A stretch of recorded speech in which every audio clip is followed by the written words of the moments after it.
many golfers do not understand that doing this actually makes you slice the golf ball more with your driver, and so many golfers try to do this to stop slicing the golf ball. That's quite the oxymoron, I know. Hi everyone, my name is James Robinson and welcome back to Get Good at Golf. Today we're talking about hitting straighter drives, and it's something which I've seen time and time again in lessons, time and time again when playing with golfers. And if you struggle with a slice, people think, oh, I'm just gonna do that. I'm just gonna set that club face nice and closed, because obviously a slice goes to the right. I'm sick of hitting it right, so I'm going to get those turbulators just pointing to the left there.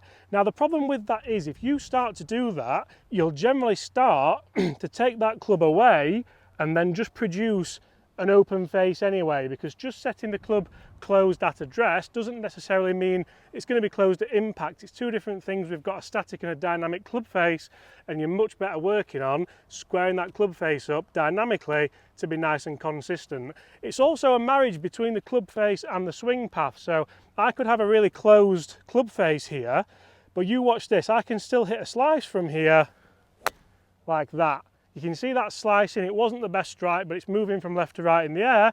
The reason being is that my swing path was more across the ball than the club face was closed. So you can see we're wanting the perfect marriage here, but unfortunately it's looking like a divorce or even a very quick annulment if you don't get this correct. You want to make sure that you start with a nice square club face pointing towards your target line ideally, or your start line should I say, because if you're wanting to move the ball a little bit, it might be a little bit more advanced, but it's going to really help you think about what shot you want to play. But generally I'm going to start with this club face pointing one place, straight down the middle of that fairway, because I know where to move from there. I know that's a good starting place, because that's ultimately where I want the ball to finish. And from here I'm going to make sure that I sequence correctly. Chris is going to give us a really good drill for this towards the end of this video, but if I sequence incorrectly, so I sequence where my lower body moves first and then I get my upper body moving and then I get to some kind of position at the top of the backswing, I'm going to really struggle to sequence on the way down. The downswing sequence is imperative to making sure you have a nice neutral attack angle, a nice neutral swing path, or even, God forbid, get that swing path working a little bit from the inside. If you can get that swing path working from the inside, that's how you will never slice your driver again. You see, if I take the club away with my upper body first here, you can see that looks a lot stronger, and you can actually hear my voice change pitch a little bit because I'm separating my upper body and my lower body. So from there, as soon as I start to set that club, that's when my lower body is going to move, so I can set the club at the top of the backswing, and from here that's my sequence on the way back. So what am I going to do with the sequence on the way down? I'm going to reverse it. So I'm going to start the downswing with the lower body, finish it with the upper body, and you'll see that's how I'm going to get a really nice neutral plane on the way down, as it were. So if I start to get that club working back like I want it to, load up to the top, my initial movement with my downswing, I feel like, is with my left hip or my left knee.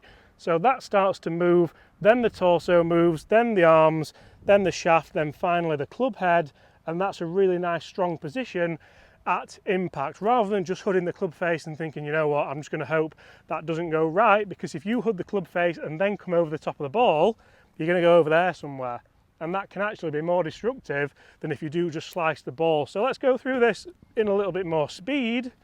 So I'm going to take the club away with a nice upper body movement first, then set it at the top, and because I've got a nice sequence now, and because my lower body's winning that race, I'm actually more in charge of that club face. So you're killing two birds with one stone. The swing path's more neutral. We spoke about that marriage earlier. There's no more divorce, there's no more annulment. You're on your honeymoon and you're having the time of your life. If you've been on a honeymoon, anyway, we're not going to go into that. But because I'm in control of that club face, I don't have to move the hands, I don't have to manipulate it.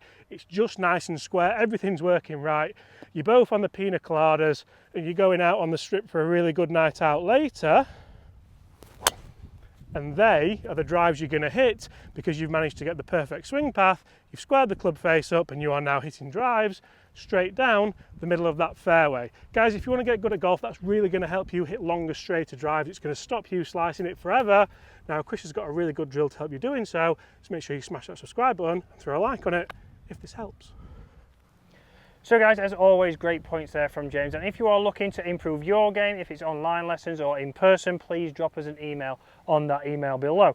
You'll see here we've got Ideally these will be 2 alignment sticks on the driving range, but you can use clubs for them if you don't have my favourite, the alignment sticks, which it seems I mentioned and we never have. But we want to first of all get obviously working on that club face. So we don't want to see that you are hooding it or closing it down and getting that aiming left. So one big thing we see from there is obviously the reason why it sometimes returns open is because we've taken the grip, which is neutral, and all I've done is close that. So if that grip returns and I put a good swing on that and I return that normally, that's still going to return open to where it was. So if we do that, we're still going to get the ball starting straight and having a big slice if we haven't worked on your path. So if you wanted to get rid of your slice, one big thing we want to do is check your club face. So on the driving range, again, set down the middle wherever you're aiming, get this in there where your left heel is going to be on there, and we know that your driver is going to be there. If you've got it slightly closed, you'll be able to look down and see that. Yeah, that's not matching.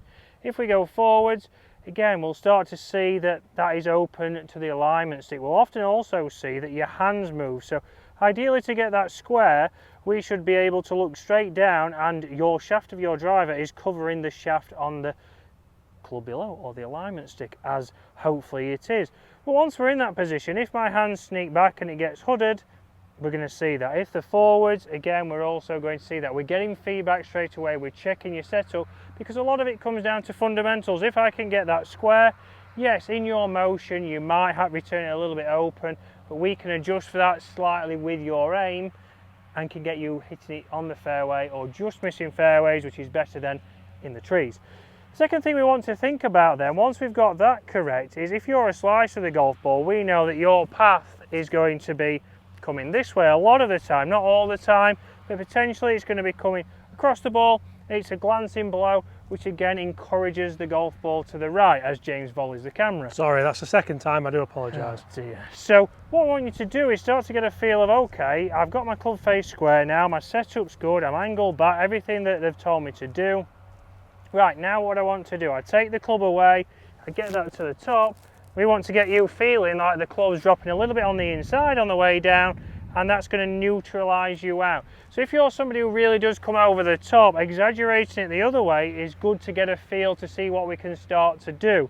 If we can really exaggerate it, we're going to start to see that, okay, I can set up to this, face is square, let me really exaggerate that, I can get that drawing down the left hand side.